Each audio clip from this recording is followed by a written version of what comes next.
director is a man with high integrity, morals, and ethics. These principles lead him to coach and select Josh as a captain for the first game against Northville High School. John acknowledges Josh's work ethic on and off the field. John, Josh, and Josh's parents will actually be speaking for us tonight, but first, it is with great pleasure the ASWS Board presents John Maltese with a 2015 Educator of the Year Award.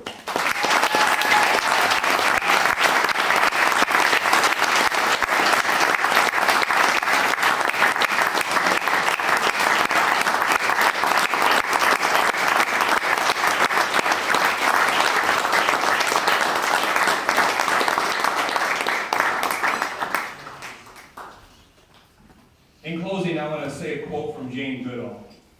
You cannot get through a single day without having an impact on the world around you. What you do makes a difference, and you have to decide what kind of difference you want to make. This is a quote that each of our recipients tonight embodies. So without further delay, I'd like to reintroduce our guest speaker, John Maltese.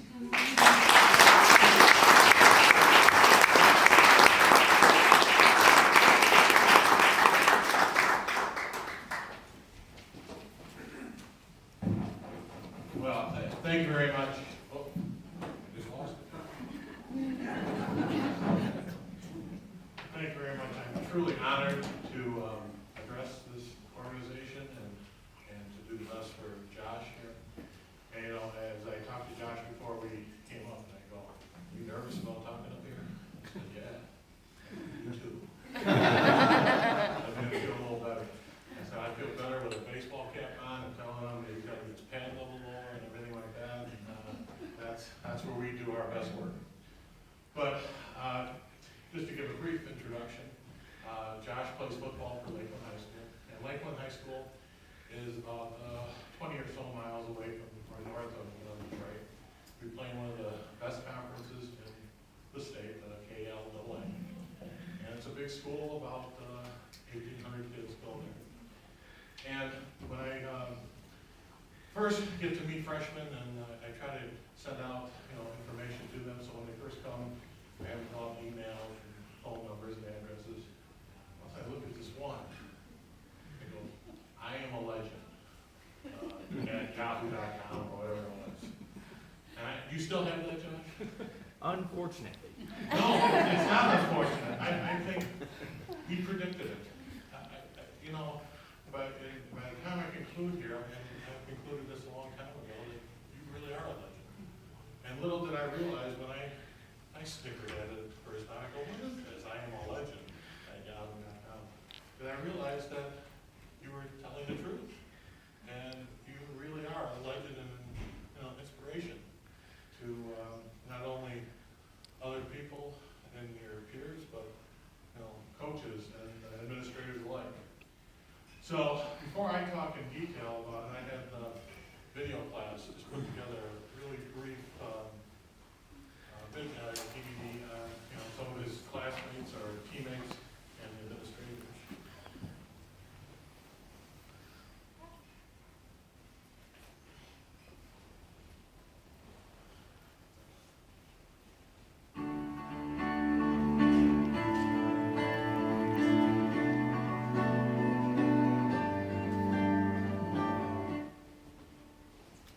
My name is James Lysell. I coached Josh Bailey for 4 years football. The last 2 years is at varsity level. My name is Brad Schubert. I coached Josh and the offensive line this year on varsity football. I'm Nick Fuss. I'm a teammate of Josh Bailey. Hope and my relationship with Josh. He was my line mate and a good teammate of mine. Greg Michaels, I'm the athletic director at Lakeland High School. Describe Josh in one word. Determined. Inspiration. Determined. Strong. Dedicated. What is Josh like off the field, and what is Josh like on the field? Both on and off the field, Josh shows a dedication that really isn't seen by a lot of other people. He constantly wants to get better, wants to know what he can do to get better, and puts those things into action every day, trying to become a little bit better every day. He's a great guy on and off the field. Whenever you see him in the hallway, he's always saying hi. He's always in a good mood. Just always looking to be nice to everybody and be a good person. To describe Josh in just one word, is impossible because dedication only covers one aspect of his character. He's determined, he's high energy, he's motivated, he is passionate, which is unmatched compared to the majority of athletes, not to take away from our athletes, but it's unmatched, his passion for athletics. On the field, Josh is someone that demands an awful lot of himself. He's somebody that's a leader for the team, someone that would do anything for his teammates and the team. Off the field, he's somebody that's always striving to get better in the weight room or in the classroom. He expects an awful lot of himself. He's overcome a lot of different obstacles in his life, and if we could put Josh Bailey into everybody, the world would be a lot better place. What can you tell us about Josh? What are some strengths you saw?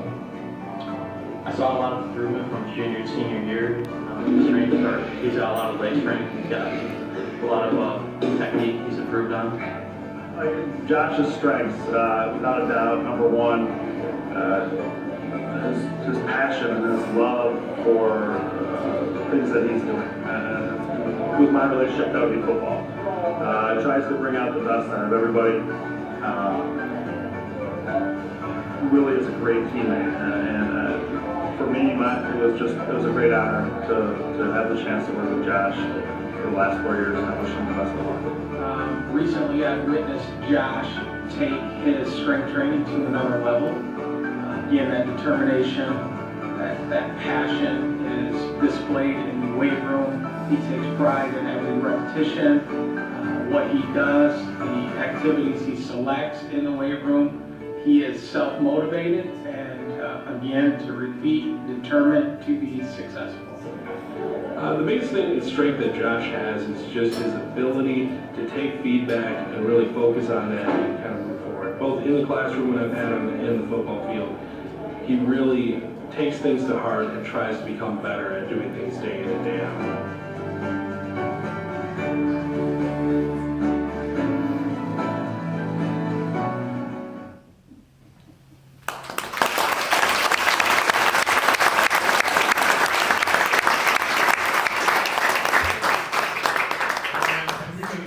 We could have got a lot more of the teammates to talk about them, but be echoing a lot of the similar response that you got from some of the coaches and some of his teammates there. And as an educator, we spend a great deal of time with professional development hours. And to be honest, because I have a lot of them there, but some of those hours I figure a little bit, okay? But then there are some of those professional development hours that really hit me. And the one that we were working with a few years ago was one with Angela Duckworth, who wanted to find out, and she's a professor at the University of Pennsylvania, and she wanted to know what role effort makes for a person's success. You know, how do people make great strides in achievement? And she wanted to find out what grit was. Was grit a trait in which you could measure, in which could help students achieve? And being a long-time John Wayne fan, he said grit and being true grit. You know, it piqued my ears and interest. And she then defined what grit was, what she was looking for in her studies. She said, sticking with something over a long time until you master them. Approach to achievement as a marathon. And she developed a grit scale that is still in use. And what came of the grit scale is that it is one of the greatest factors in success. If you score high on the grit test, and it was above the GPAs and the ACT scores and things along those lines of what truly measures success. Because what she found is that, you know, people will have obstacles in their lives. The people with real grit are the ones that will overcome obstacles. And, you know, when I looked at what grit was, and it's, you know, words on paper, and when I looked at Josh Bailey is a living example of really what true grit is. And he's taking, you know, at least for us to look at it, I don't know if he realizes it because he's in the process of just being Josh Bailey. But as a coach and as an educator, as we're going around looking, I see in Josh Bailey a living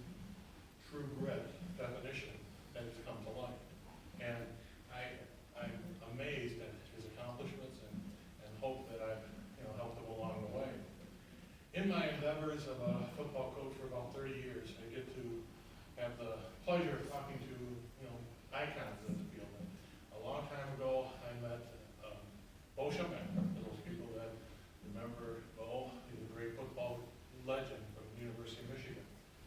And he talks about this one player, Donnie Warner. Donnie Warner was a player from Dearborn Divine Child, and I happened to coach at Divine Child after Donnie left there. And so that was our connection. And Donnie Warner was a 150-pound person that wanted to play football at the University of Michigan. And Bo says, "Are you crazy? 150-pounder? No way that you can play." And yet he said, "I just wanted to be a chance to go into the walk-on." And he told Bo, "Remember coming to the banquet, the football banquet, and said you could do anything you wanted to do?" And Bo said, "All I want you to do is look to your own words." So Bo goes, "Okay, come on up." And he overcame at different struggles. So every year he would meet the woman and go on. And my comparison to Donnie is Josh. Because as Donnie would come in every spring and say, "Okay, I know what I have to do," and Bo said, "Are you sure that this is what you want to do?"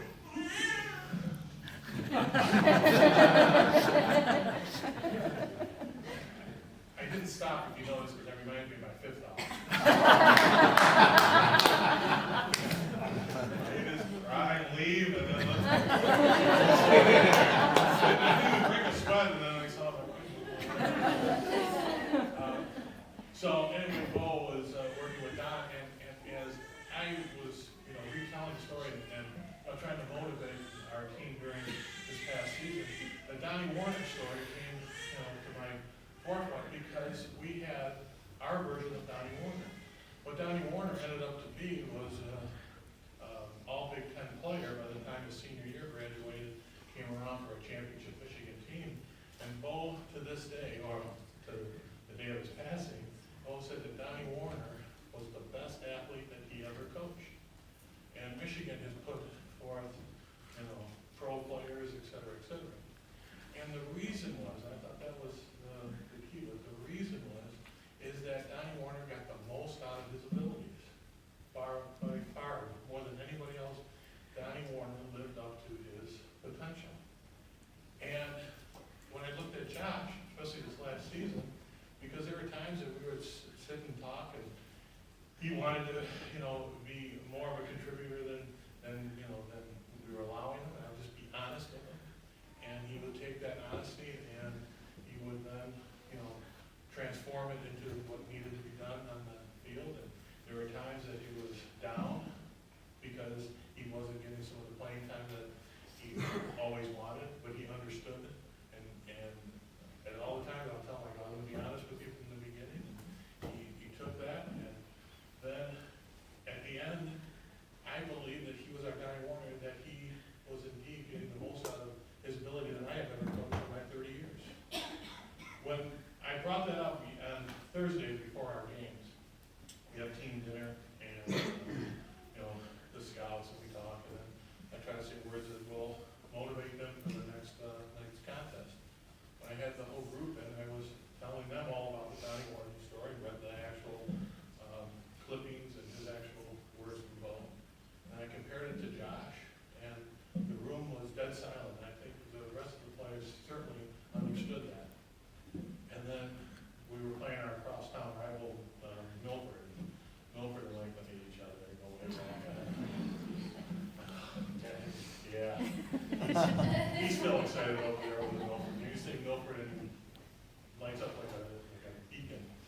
But, I told that, and I think the kids were inspired by that. And when they would look at Josh in the huddle, because Josh played probably his best game as a Lakeland Eagle that day, and we convincingly just beat. Do you remember the score of that game? Which one? The first game we beat him, or the second game we beat him? Yeah. Let's go with the first one. 42-7. 42-7, yeah. And it was 35-0 at the third quarter, or whatever it was. It was And we ran the ball a lot. We non-football players. Josh was a big offensive tackle. We ran a lot of plays over his side because he was having his best day. And I try not to be dumb. If something's working, then I'm just going to continue doing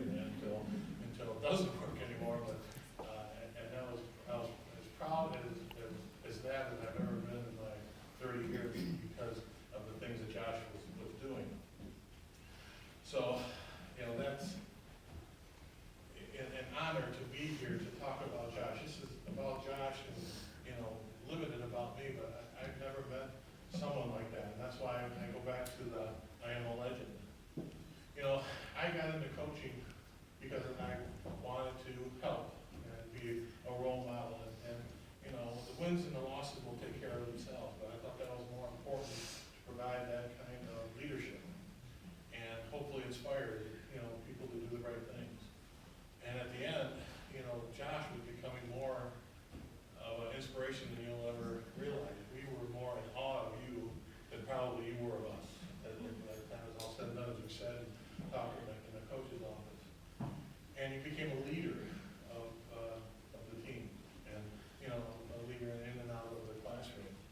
And you know, I would always talk about Vince Lombardi as another old football coach, and he's probably the most quoted football coach out there. And how many Vince Lombardi stories did I tell? I think in my 4 years, with 2 years.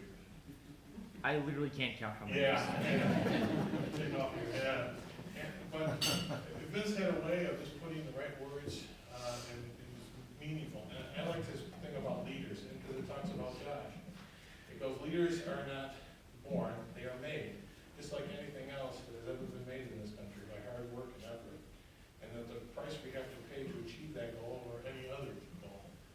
And you know, to watch Josh grow up from a freshman, to see him in the weight room with just his earphones and just, you know, being by himself and just working out to, by the time he ended as a senior, being a leader and, you know, going up to people that were in the right room that weren't doing the right things and showing them, okay, you're not doing the bench press the correct way or the squat, and spotting them, and then, you know, being an emotional as well as vocal leader and talking about that, to see that development in Josh because of his true will. And it goes back to the other thing, his true grit. I've never met a person that had as much grit as Josh Bailey does. And for, you know, as long as I'm coaching, if I, you know, address other teams, I bring back other people and talk about how, well, this guy did this and this guy. Josh Bailey will always have a home there talking about true grit and, you know, talking to other players and trying to motivate them. Well, you know, there's a player that I have called Josh Bailey, tell the Josh Bailey story and carry that out through him so that he can be my Donnie Warner. And I'm just as proud of Josh as Will was of Donnie, and it's my honor to have told that story in the best way that I can. And what a great young man who comes from great parents to be honored up here. And without further ado, I think he wants to address, so I'll bring Josh up at this time.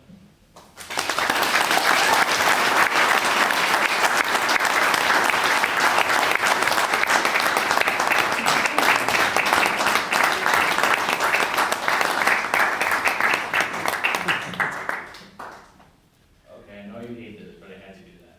All right.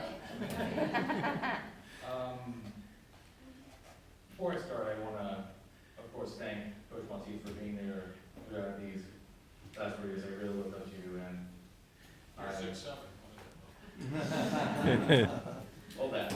And also, I want to thank my parents as well, Mom, Dad. You guys, I can't tell you how many times you've helped me throughout these last 4 years. I have to thank you for everything.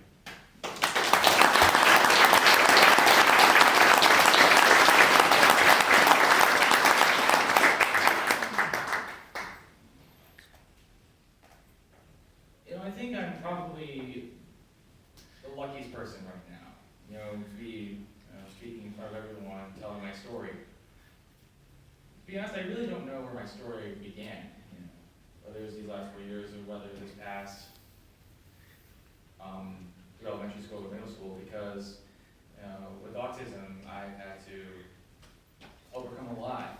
You know, learning how to be social, learning how to deal with things. You know, learning how to deal with myself. And I honestly found that in sports. I played soccer, shockingly for my height. I then played flag football because I was shockingly too big to play football in junior high. And I played basketball because, what a shock, I'm just the right height for basketball. But I found my calling really in football. You know, it was that one sport that from day one I really did love. even though my parents thought I'd get killed in football, I, was able to find teammates my freshman year that really turned into my friends.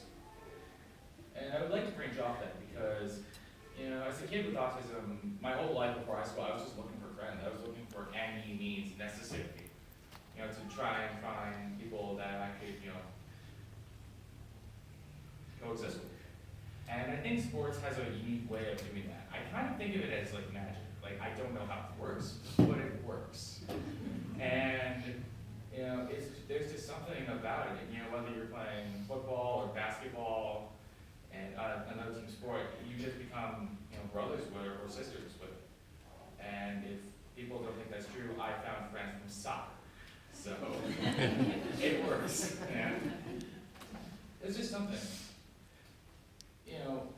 It's hard, I think sports makes you coexist, and that's what, I think kids with autism mean. I think kids on the autism spectrum are really shy at first and don't know how to make friends. With sports, it's a given. You're given friends immediately because you have to be on a team with them. And I think that's the beauty of it, and I think I truly found that with soccer, with basketball, and especially with football, because, you're doing something you love with them, and it instantly makes you closer. And, I think these last 4 years have really, helped with that theory. Especially, I have teachers I'm friends with in high school. I have my friends that were showing the video, Nick and David. And I'm sure to make more friends when I go play college football in Ohio as well. And it's kind of a weird feeling, I have all these friends and I just got it from football. How does it work? Again, I don't know how, it just happens. But, again, I'm not really good at this, I'm sorry. But, at the end of the season, when we finish destroying Wilbur, we all, Coach Maltese gathered us up in the locker room, we all took a knee, and we all, said how much, we loved each other as friends. And, I pretty much came close to crying my eyes out because these were the best friends I had for 4 years. And I think, once again, it comes back to the thing that sports just brings kids together. And I think that's what helps kids with autism. It doesn't have to be football. It could be some sport like tennis. And, instantly, you can find that one best friend, or you can find multiple friends. I thought it was my thought. It's essentially a thing that I think makes life easier for kids with this. Because, sometimes we have like the hardest times possible. And, to have, either that one sport you can just let it all out and have fun in, or that one friend from that sport that you can just vent to and just realistically, realistically talk to. It's gonna make life easier, and I can tell you that much. And I'm gonna speak to the parents of any kids with autism. Just let your kid try it. You will see, results, and you will see how better that they feel that they are playing sports, because they have something that they love to do, and they have friends that they can talk to. And to be honest, I think I'm living proof of that example. Before middle school, like basketball was ending, and I literally had no idea. I literally got all my friends from basketball, except they went to different schools. So I had no idea. Now that I go to another school and have football, I'm spending my whole days with them, and I'm having the time of my life. And throughout 4 years, especially in a place like high school, that makes a huge difference. So, I think, again, I am living proof that that example works. And again, I feel like I have to thank a lot of people. I have to thank John for helping me out, being my coach. I have to thank my parents for letting me do football, even though it almost killed me, and I have 80 grades for it. I have, I'm going to go back to Lakeland and thank everybody that's strong, and I have to thank him for that, and I think it just comes back to playing sports and how much it helps. I'll stay after if anyone has any questions for me and my parents and my coach. And again, I want to thank people that invited me and coached to speak here, and I don't know how to end this off.